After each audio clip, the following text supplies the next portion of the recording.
sidaad u jeedaanba waxoogaa horta bal ciddaan u aanahay inaan horta sharax iska yar bixiyo. magacaygu waa doctor cabdiraxmaan cismaan cali. waxaan ku dhashay magaalada boorama.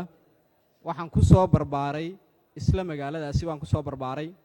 waxaan wax ku soo bartay isla magaaladaasi waxbarashadii heerka koowaad ilaa heerka labaad ilaa jaamacaddii. waxaan ka soo baxay jaamacadda loo yaqaano Amoud University oo ka soo qalin jabiyey.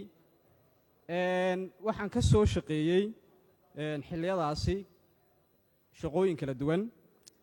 waxaan ahaa xilligii 2009 ilaa 2010 sargaal ka tirsan guddiga doorashooyinka Somaliland ee degmada loo yaqaano Salaxle.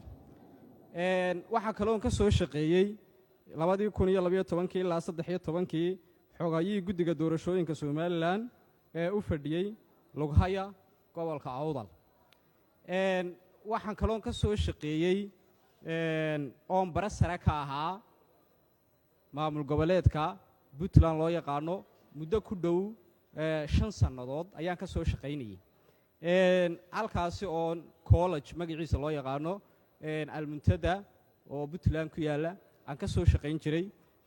runtii waxaan halkaa ka soo qaban jirnay shaqadaas macalinimadu waxay ku tusaysaa duruufaha iyo baahiyaha kala duwan ee ardayda Soomaaliyeed ay qabaan. waxaa kaloon ka soo shaqeeyey ururada dhalinyarada gobolka Awdal iyo Somaliland.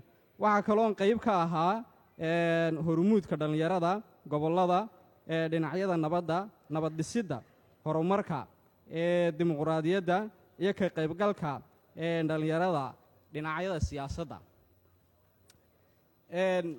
mudayaan iyo marwooyin waxa kaloo intaasi waxa ku dhan macnaha wixii warbixinaa ee aniga igu saabsan.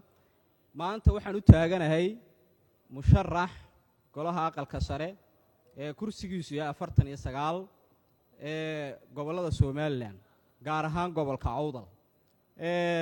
runtii saan wada ognahayba waxaa jira golahan aqalka sare muddadii 4 sano u jiray dhalinyarta gobolada waqooyi ee Somaliland loo yaqaanay matalaad saxa kama helin. inta badan waxay nagu matali jiray odayaal waaweyn oonan fahmi karin duruufaha iyo dhibaatooyinka kala duwan ee dhalinyarta Somaliland haysta, aanan ka jawaabi karin baahiyaha dhabta ah ee ka jira gobolada Somaliland waliba gaar ahaan gobolka Awdal. waxaan halkan ka cadaynayaa haddii Ilaahay qadaro oo haddii aad codkiina siisaan in insha Allah tacaala haddii Ilaahay qadaro aan dhalinyarta gobolada waqooyi ay si sax ah u heli doonaan matalaad dhaba iyo baahiyahooga qof ka turjumi kara. waxaan halkan kala ka codsanayaa ergooyinka salaadiinta iyo waxgaradka ka soo jeeda gobolada waqooyi ee ku matala ergada oon ogahay in xuquuqdooda inta badan ka maqanta oo mishaaraad sax ah oo rasmi ah ka helin dawladda federaalka. muddadaas marka ay codeeyaanna kadib halka lagaga tago waxaan ku dadaali doonaa inaan xaqiina geed dheer iyo geed gaabanba u fuulo haddaad codkiina siisaan inayna mishaar la'aan dambay nagu dhici karin. kuwa maamul goboleedadu xaq bay helaan laakiin inaguma heshaan. cid arrintaa ka hadashaayna hadda ma jirin, kuwii horena kama hadli jirin. laakiin aanu haddii aad codkiina siisaan insha Allahu tacaala waxaan rajaynayaa inaan baahidaasi wax ka qaban doono waanaad arki doontaan insha Allahu 4 sano dambe soo socota marka la isku soo noqdo haddii Ilaahay qadaro. waxyaabaha kale ballanqaadka mudan waxa ka mid ah wax ka qaban doono in dadka gobolada waqooyi ka soo jeeda khaasatan waliba dhalinyartu ay helaan waxbarasho dalka gudihiisa iyo dibaddiisaba ah. inagoo og waxbarashada deeqaha waxbarasho ee dalka la siiyo inaynaan saamigeena aynaan helin, aynan waxbana helin. waxa kale oo ka shaqayn doonaa arrimaha caafimaadka ee dhaqaalaha haddii Ilaahay qadaro oo iyadana intaan xaq u leenahay aan raadin doono. waxa kale oo mar walba aan xooga saari doonaa baahiyaha asaasiga ee maanta ku xeeran dhalinyarteena. waxaan si sharaf leh tixgelin la ergada uga codsanayaa inaad maanta dhalinyarta u fiilisaan.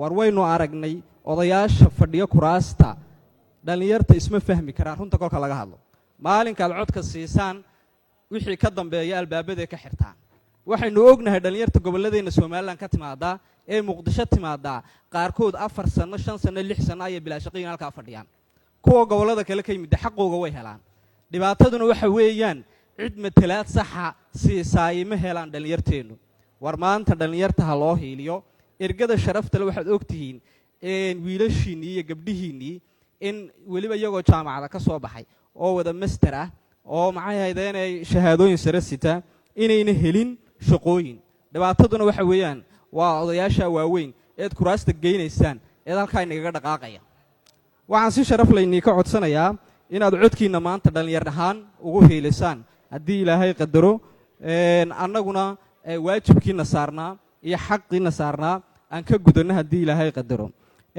waxaan ku soo koobayaa hadalka mudayaal iyo marwooyin ergada sharafta leh inaad codkiinna maanta aad noogu hiilisaan haddii ilaahay qadaro annaguna berri baan insha allahu iniigu hiilinaynaa intaasaan ku soo koobayaa wabilaahi towfiiq asalaamu calaykum waraxmatullahi wabarakaatu